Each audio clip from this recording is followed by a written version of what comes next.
I want to tell small story.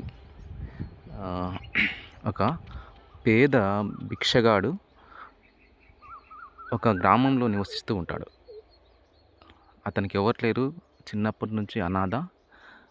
ప్రతిరోజు కూడా ప్రతి ఇంటికి వెళ్ళి భిక్షాందేహి అంటూ అడుక్కొని తిని బ్రతుకుతూ ఉంటాడు. తను ఏ పని చేయడు. ఎవరి దగ్గర పని చేయడు.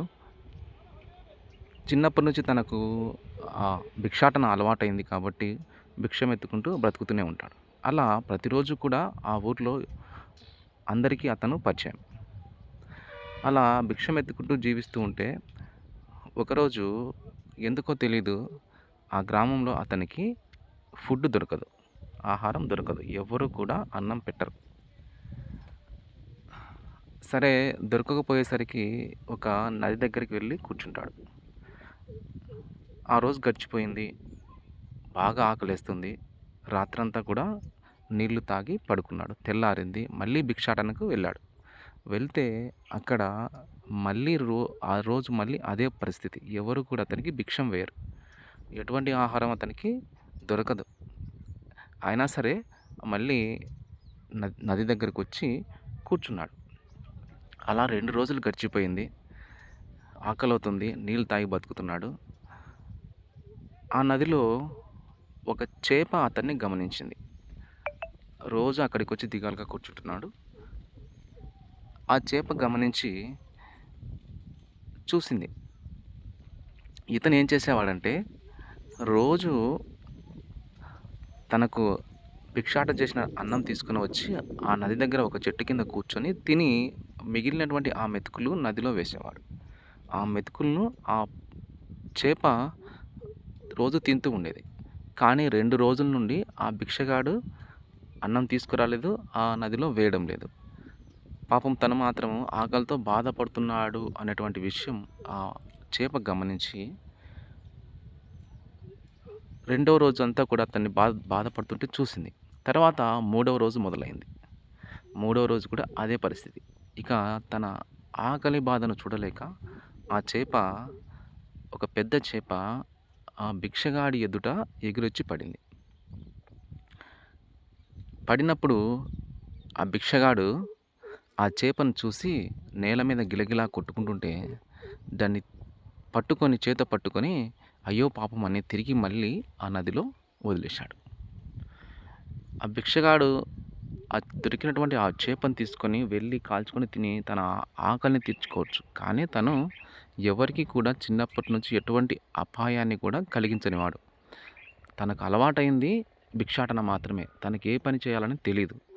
అదే అలవాటైంది. అదే జీవితాన్ని గడిపాడు. కానీ ఎవరి ఇంటిలోకి వెళ్ళి దొంగతనం చేయడం కానీ, లేదా దుర్మార్గంగా ప్రవర్తించడం కానీ, ఫుడ్ లాక్కోవడం కానీ, ఫుడ్ తెచ్చుకోవడం కానీ చేయలేదు. అలా చేసేసరికి ఆ చేప చూసి, తన పైన చూసి, ఆ భిక్షగాని వైపు చూసి ఎంతో సంతోషించింది. తర్వాత మరుసటి రోజు ఆ భిక్షగాడు ఊర్లోకెళ్ళాడు. మళ్ళీ వెళ్ళి ఈసారి తను ఫుడ్ అడగకుండా ఒక పెద్ద రైతు దగ్గరికి వెళ్ళి, అయ్యా, నేను చాలా రోజుల నుంచి ఈ గ్రామంలో భిక్షాటన చేస్తున్నాను. నాకు ఎవ్వరు కూడా భిక్షం వేయడం లేదు ఎందుకో మరి. కానీ నాకు ఏదైనా పని ఉంటే ఇస్తారా? ఏదైనా పని ఉంటే ఇస్తారా? నేను పని చేస్తే నాకు అన్నం పెడతారా అని చెప్పేసి ఆయన అడుగుతాడు. అడిగిన వెంటనే ఆయన ఆ భిక్షగాడి పరిస్థితి చూసి, నువ్వు పని చేయాల్సిన అవసరం లేదు, నీకు కావాల్సిన అన్నమే కదా అని చెప్పి నేను పెడతానని చెప్పేసి అన్నప్పుడు, వద్దయ్యా, నాకిక ఎవరు కూడా ఊరికే ఇస్తే నేను తీసుకోను. నేను ఏదైనా సరే పని చేసి తీసుకోవాలని చెప్పేసి నాకు అనిపిస్తుంది. అందుకేనేమో రోజు ఊరికే తీసుకుంటున్నానేమో, నాకెవరు అన్నం పెట్టడం లేదని చెప్పేసి ఆ భిక్షగాడు అన్న మాటలకు వెంటనే ఆ రైతు తనకు కావాల్సినటువంటి, తను చేయగలిగినటువంటి ఒక పని చెప్తాడు. ఆ పని చేసిన తర్వాత అలా ఆ భిక్షగాడు పని అయిపోయిన తర్వాత ఆ పనికి ప్రతిఫలంగా తన దగ్గర నుంచి ఆహారం తీసుకొని ఆ రోజు కడుపు నింపుకుంటాడు. ఆ రోజు తనకు తెలిసి వచ్చింది. ఏం తెలిసి వచ్చిందంటే, ఊరికే ఎవరి దగ్గర కూడా తీసుకోకూడదు.